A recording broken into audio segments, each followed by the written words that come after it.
नमस्कार, अरुणाचल समाचार में आपका स्वागत है। मैं हूं शोभा। आए बुलेटिन में सबसे पहले देखते हैं मुख्य समाचार। प्रधानमंत्री नरेंद्र मोदी ने दोनी पोलो एयरपोर्ट ईटानगर और 600 मेगावाट की कामेंग जल विद्युत परियोजना को राष्ट्र को किया समर्पित। कहा, देश के पहले ग्रीनफील्ड एयरपोर्ट पर सभी मौसम में विमान सेवाओं के संचालन के लिए उपलब्ध है आधुनिक सुविधाएं। सीमा से सटे गांव को वाइब्रेंट बॉर्डर विलेज का दर्जा देकर किया जा रहा है सशक्त। मुख्यमंत्री पेमा खांडू ने कहा, राज्य के लोगों का राजधानी ईटानगर से देश के विभिन्न हिस्सों में उड़ान का सपना हुआ साकार। कहा, आपात स्थिति में राज्य के विभिन्न हिस्सों में हेलीकॉप्टर सेवाओं में मिलेगी मदद। केंद्रीय कानून मंत्री किरेन रिजिजू ने कहा, पीएम मोदी के नेतृत्व में अरुणाचल में तेजी से हो रहा है आधारभूत सुविधाओं का विस्तार। संसद का शीतकालीन सत्र अगले महीने की 7 तारीख से होगा शुरू। 29 दिसंबर तक संसद सत्र के दौरान होगी 17 बैठकें। संसदीय कार्य मंत्री प्रहलाद जोशी ने उम्मीद जताई कि सत्र में विधायी कार्य सुचारू रूप से होंगे पूरे और विभिन्न मुद्दों पर होगी रचनात्मक चर्चा तथा विचार विमर्श।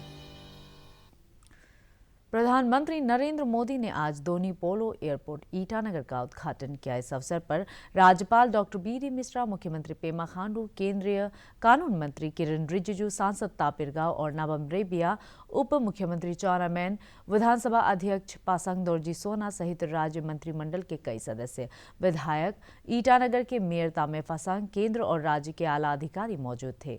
प्रधानमंत्री ने दोनी पोलो एयरपोर्ट ईटानगर ग्राउंड से वर्चुअल माध्यम से 600 मेगावाट की कामेंग जल विद्युत परियोजना को राष्ट्र को समर्पित किया। अपने संबोधन में प्रधानमंत्री ने कहा कि यह देश का पहला ग्रीनफील्ड हवाई अड्डा है और यहां से सभी मौसम में विमान सेवाओं के सुचारू रूप से संचालन के लिए आधुनिक सुविधाएं उपलब्ध कराई गई है। श्री मोदी ने कहा कि संस्कृति से लेकर कृषि तक और व्यापार से लेकर संपर्क तक पूर्वोत्तर का विकास सरकार की प्राथमिकता है।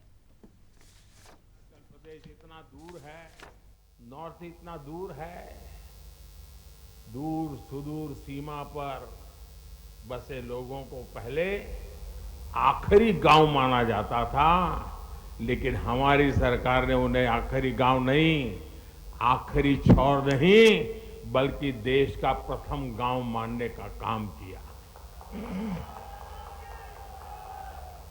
नतीजा ये कि नॉर्थ ईस्ट का विकास देश की प्राथमिकता बन गया। अब कल्चर हो या एग्रीकल्चर, कॉमर्स हो या कनेक्टिविटी, पूर्वोत्तर की आखिरी नहीं बल्कि सर्वोच्च प्राथमिकता मिलती है। बात ट्रेड की हो या टूरिज्म की हो, टेलीकॉम की हो या टेक्सटाइल की हो, पूर्वोत्तर को आखिरी नहीं बल्कि सर्वोच्च प्राथमिकता मिलती है। डोनी पोलो एयरपोर्ट अरुणाचल का चौथा ऑपरेशनल एयरपोर्ट है। आजादी के बाद से 7 दशकों में पूरे नॉर्थ ईस्ट में केवल 9 एयरपोर्ट थे, जबकि हमारी सरकार सिर्फ 8 वर्षों में 7 नए एयरपोर्ट बना दिए।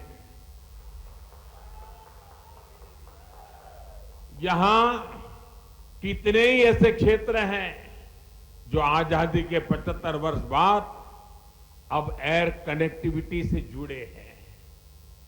इस वजह से अब नॉर्थ ईस्ट आने जाने वाली उड़ानों की संख्या भी 2 गुना से ज्यादा हो चुकी है।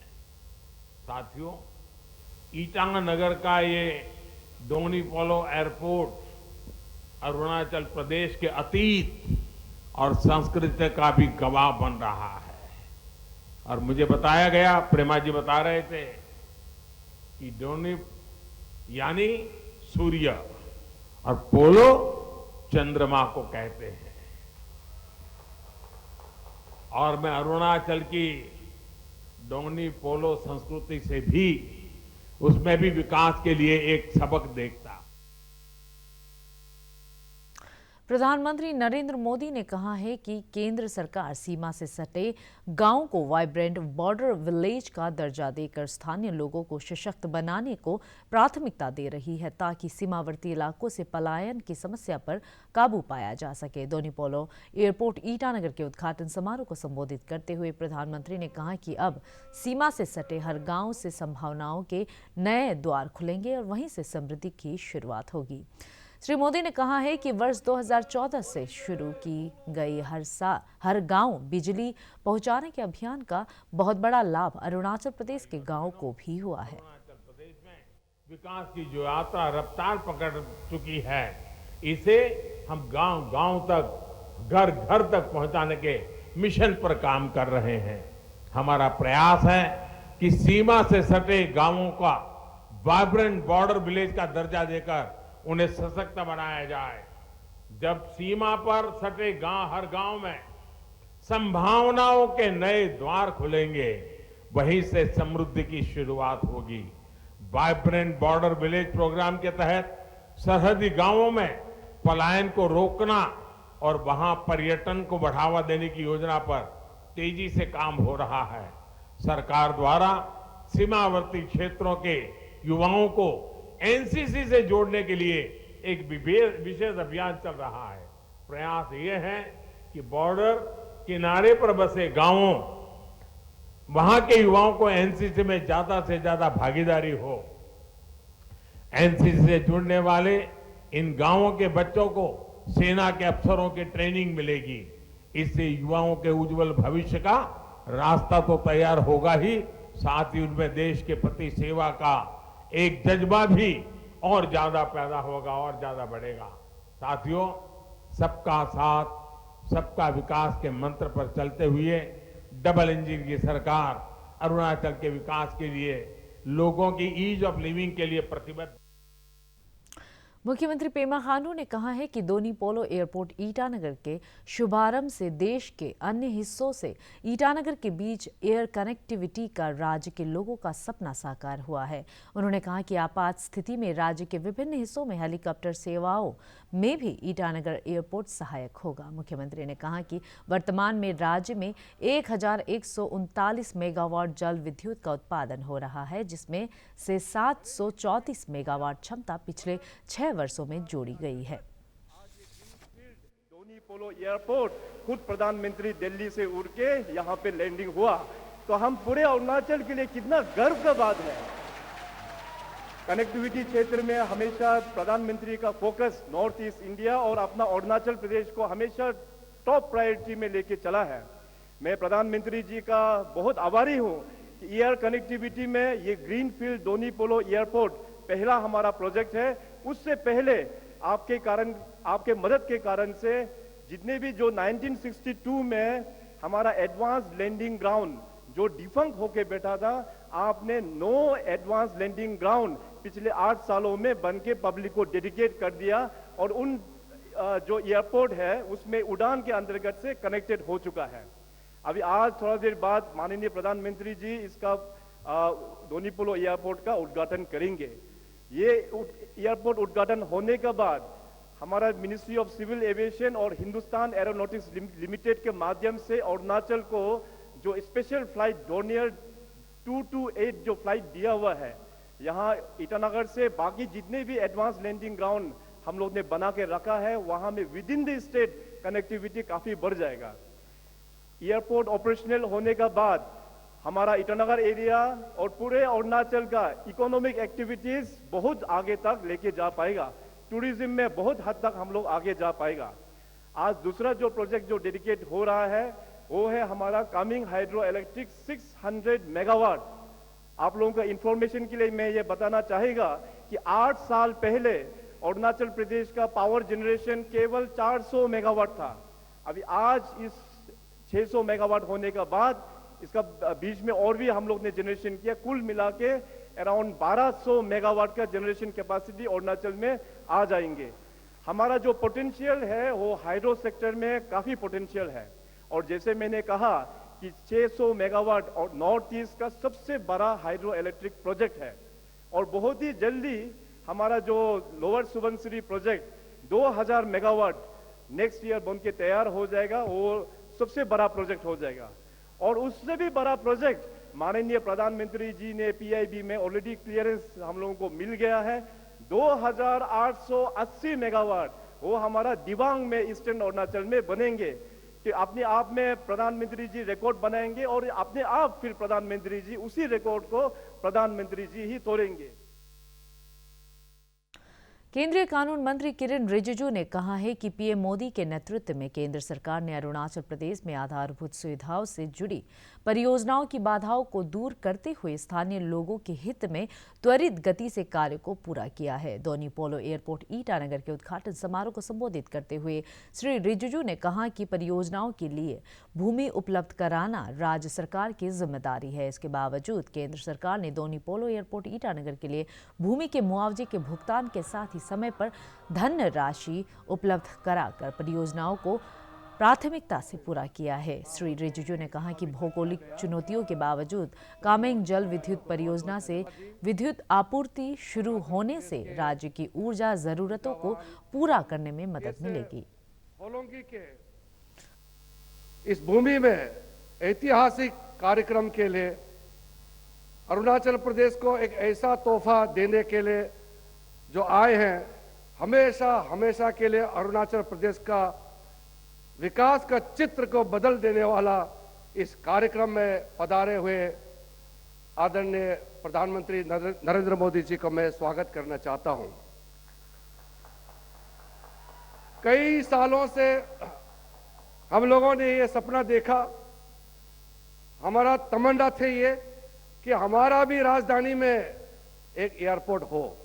हम विश्व में जाते हैं, देश के अलग अलग राजधानियों में जाते हैं, अलग अलग शहरों में जाते हैं, सब में एयरपोर्ट होते हैं और वहां पहुंचने में कोई कठिनाई नहीं होती है। लेकिन जब अपने ही प्रदेश अरुणाचल प्रदेश आते हैं, अपने ही राजधानी पहुंचने के लिए हमको बाई रोड से गाड़ी से 6-7 घंटे गुवाहाटी से अन्य जगहों से आने पड़ते थे। साथ साथ अगर हेलीकॉप्टर का सर्विस मिल जाए तो हेलीकॉप्टर से आते थे और दूर से लोग अरुणाचल आना चाहते हैं, हमारे राजधानी ईटानगर पहुंचने चाहते हैं, पहुंचने के लिए कितना कठिनाइयों का सामना करना पड़ता था। जर्नी के लिए रास्ता पूछते थे, गाड़ी हेलीकॉप्टर कैसे पहुंचे, ये सारे कठिनाई के साथ हमने इतने सालों तक गुजारे हैं। जब 2014 में आदरणीय प्रधानमंत्री नरेंद्र मोदी जी जब प्रधानमंत्री के पद पे जिम्मेदारी ली, उन्होंने पूछा कि अरुणाचल और पूरे पूर्वोत्तर को सड़कों से, हाईवे से, रेलवे से, एयर कनेक्टिविटी से जोड़ने के लिए जो कदम शुरू किया, उसके बाद पता चला कि हमारे ईटानगर के लिए एयरपोर्ट कई सालों पहले इसका प्लान था, इसका शिलान्यास किया गया था, लेकिन किसी न किसी कारण वो प्रोजेक्ट रुक गया। उसका इतिहास में आज जाने का समय नहीं है, आज खुशी का समय है। मुख्यमंत्री पेमा खांडू ने आज दोनी पोलो एयरपोर्ट ईटानगर के परिसर में 100 फीट ऊंचा तिरंगा फहराया। इस अवसर पर राज्य मंत्रिमंडल के कई सहयोगी और राज्य के वरिष्ठ अधिकारी मौजूद थे।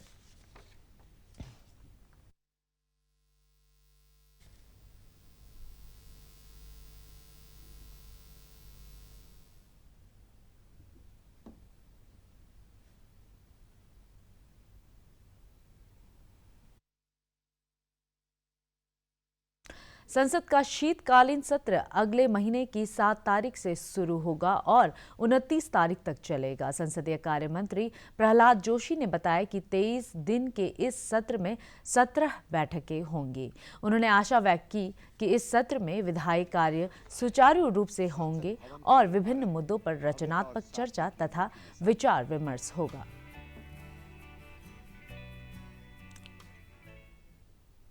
भारत की पहली महिला प्रधानमंत्री दिवंगत इंदिरा गांधी की आज 105वीं जयंती है। दिवंगत इंदिरा गांधी का जन्म 19 नवंबर 1917 में उत्तर प्रदेश के इलाहाबाद में हुआ था। वे जनवरी 1966 से मार्च 1977 तक और फिर जनवरी 1980 से अक्टूबर 1984 तक प्रधानमंत्री रहे। भूतपूर्व प्रधानमंत्री इंदिरा गांधी की जयंती पर आज प्रधानमंत्री नरेंद्र मोदी ने उन्हें श्रद्धांजलि अर्पित की है। संयुक्त प्रगतिशील गठबंधन यूपीए की अध्यक्ष सोनिया गांधी और कांग्रेस अध्यक्ष मल्लिकार्जुन खड़गे ने दिल्ली में इंदिरा जी की समाधि शक्ति स्थल पर जाकर पुष्पांजलि अर्पित की। लोकसभा अध्यक्ष ओम बिरला ने भूतपूर्व प्रधानमंत्री इंदिरा गांधी की जयंती पर संसद भवन के केंद्रीय कक्ष में उनके चित्र पर पुष्पांजलि अर्पित की।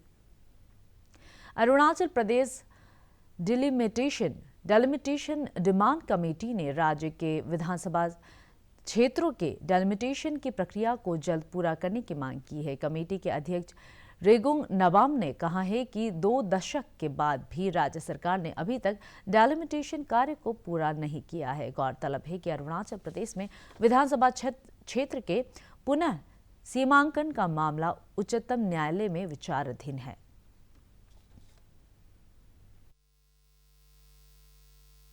Twenty-four states are enjoying the delimitation.